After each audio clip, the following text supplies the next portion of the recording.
မင်္ဂလာပါခင်ဗျာဒီနေ့မှာတော့သတင်းတွေထဲမှာခဏကြားနေရတဲ့ယူရေနီယမ်တန်ရှင်းခြင်းဆိုတာဘာလဲဘလောက်တောင်ခက်ခဲနှက်နေလာလဲဆိုတာကိုပြောပြပေးသွားမှာပါတိတဘာဝရဲ့ပြဿနာအရင်ဆုံးတည်ထားမှာကတဘာဝကနေတူးဖော်ရရှိတဲ့ယူရေနီယမ်တွေမှာကျွန်တော်တို့အမှန်တကယ်လိုချင်တဲ့စွမ်းအင်ထုတ်ပေးနိုင်တဲ့ယူရေနီယမ်235 U235 က3.9ရာခိုင်နှုန်း3.9ရာခိုင်နှုန်းလေးပဲပါတာပါကျန်တဲ့99ရာခိုင်နှုန်းကျော်ကတော့အသုံးမဝင်တဲ့ U238 ဖြစ်နေပါတယ်အဲ့ဒီတော့အသုံးဝင်တဲ့ U235 လေးတွေကိုတီးတန့်ခွဲထုတ်ဖို့ကြိုးစားရပါတော့တယ်နဲ့ခွဲထုတ်ဖို့ဘာကြောင့်ခက်တာလဲဒီနေရာမှာသိပ္ပံပညာရှင်တွေရင်ဆိုင်ရတဲ့အကြီးမားဆုံးပြဿနာကဒီနှစ်ကောင်ဟာဓာတုဗေဒသဘောအရလုံးဝတစ်ထပ်တည်းတူနေတာပါပဲဒါကြောင့်ရိုးဓာတုဆေးရည်တွေသုံးပြီးခွဲထုတ်ဖို့ဆိုတာလုံးဝမဖြစ်နိုင်ပါဘူးသူတို့ကြားမှာရှိတဲ့တစ်ခုတည်းသောကွာခြားချက်ကအလေးချိန်ပါ U238 က U235 ထက် neutron 3 လုံးပဲပိုပါလို့အလေးချိန်အားဖြင့် 1% ကျော်လေးပဲပိုလေးပါတယ်အဲ့ဒီတင်းငယ်လွတ်တဲ့အလေးချိန်ကွာခြားချက်လေးကိုပဲအသုံးချပြီးခွဲချုပ်ဖို့လူသားတွေကအမငန်းနီးပညာကြီးတစ်ခုကိုတည်ထွင်နေရပါတယ်3 centrifugal စက်ကြီးတွေရဲ့အခန်းကဏ္ဍပထမဆုံးအနေနဲ့ယူရေနီယမ်သတ္တုခဲတွေကို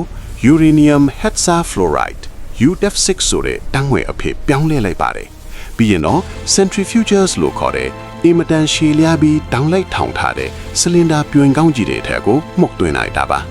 ဒီပြွင်ကောင်းကြီးတွေဟာငိမ့်နေတာမဟုတ်ပဲတစ်မိနစ်ကိုအပတ်ရသသိန်း 100,000 RPM ဆိုတဲ့ကြောက်ခမန်းလီအရှိန်နဲ့ခြားလဲနေတာပါ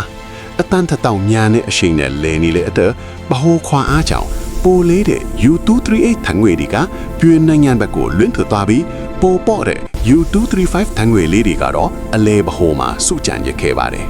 လေအစင်ခွဲထုတ်ခြင်း cascade ဒါပေမဲ့ပြွန်တစ်ခုတည်းနဲ့လဲယုံနေတော့အကုန်ကွယ်မသွားပါဘူးပြွန်တစ်ခုရဲ့အလဲဘဟိုကနေ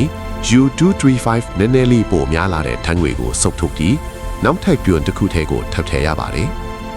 ဒီလိုမျိုးပြွန်ပေါင်းတောင်းနဲ့ချီပြီးအစိမ့်ချိတ်ဆက်ထားတဲ့ကွန်ရက်ကြီးထဲမှာလနဲ့ချီပြီးအဆက်မပြတ်လဲပတ်နေရတာပါအဲ့ဒီလိုလဲရင်းထဲမှာ